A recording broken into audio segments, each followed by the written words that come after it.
ওইদিকে দিয়ে উঠতে বহুত কষ্ট হয়েছে, যেখানে ওই ঘাট ফেরি ঘাট। তো এগুলো যদি আমরা সংস্কার করেন ইনশাল্লাহ জনগণের উপকার হইব, জনগণের সুবিধা হইবে আর কি। আসি যে অন্ধকার ফেরিঘাটে আমরা খুশি হয়েছি। এখন তো যাক আমরা বহুত কষ্ট বৃদ্ধি করে চলতেছি। এখানে তো ভাঙি চুরি সব গেছে, যেগুলো আমরা সংস্কার করা এগুলো আমাদের সরকার করতে হবে ইনশাল্লাহ। বাতাসের স্রোত বেশি, বাতাসের স্রোতের কারণে যাইলে এত পরিমাণ প্রেশার প্রেশারের কারণে এখন যে ডালা দিচ্ছে এই ডালা ইন থাকতো না, এই ইটেকে আপনি ইটে ইন থাকতো না, অলরেডি সিসি ডালা দান করিব নয় এমনি এখন ডালা দিয়ে থাকতো না। পানি স্রোত আছে কিন্তু বেগিন অসহায় সরাসরি হিট করে দেওয়ার কারণে এনে যে ব্লক দিয়ে এই ব্লকে লুটলো জন্য ব্লকের ভিতরে ভাত থাকে না, পেপার দিয়ে যাবে, পেপারে কিনে কিন্তু প্রেশারের লগে পেপার কাটি যাবে, পেপার ছিঁড়ে যাবে ব্লকের ডালাই মারে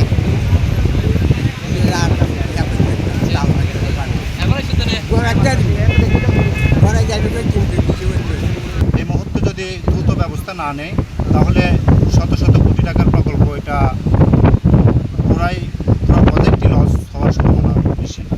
তো 2-3 মাস সময় আছে, এই 2-3 মাস সময়ের মধ্যে যখন আপনার জোয়ার কম থাকে তখন ফাঁকে ফাঁকে যদি কাজগুলো সম্পূর্ণ না করে তাহলে পুরো একটা চ্যালেঞ্জ রয়ে গেছে আমাদের। খুব সুন্দর করে একটা ফেরিঘাট করা হয়েছে, কিন্তু আসলে এখানে দাঁড়ায় না দেওয়ার কারণে এখন এগুলো নষ্ট হয়ে যাচ্ছে আস্তে আস্তে ধীরে ধীরে। এগুলো আরও কর্তৃপক্ষের কাছে জানাই, এগুলো আরও সুন্দর করে ভালো করে মজবুত করে করার জন্য। অতি দ্রুত শীঘ্রই যদি সুন্দর করে কাজগুলো মেরামত করে মনে হয় আমাদের এখানে বারবাড়িয়া এবং সিন্ধুকের মানুষের জন্য অনেক ভালো হয়।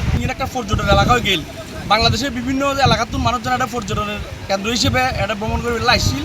তো আরও উপকৃত, আরও মোটামুটি আরও তো খুশি লেগে আর সীতাকুণ্ডর মানুষ বারবাড়িয়ার মানুষ 2 মিনিট চাইতে না যাইতে কিন্তু ভাঙি গিয়ে আর মনে হয় পরিকল্পনা অনুযায়ী তেমন একটা নয়, যার কারণে আর খুব দ্রুত কর্তৃপক্ষের কাছে অনুরোধ করেছে খুব দ্রুত যারা দৃশ্যের সংস্কার করে।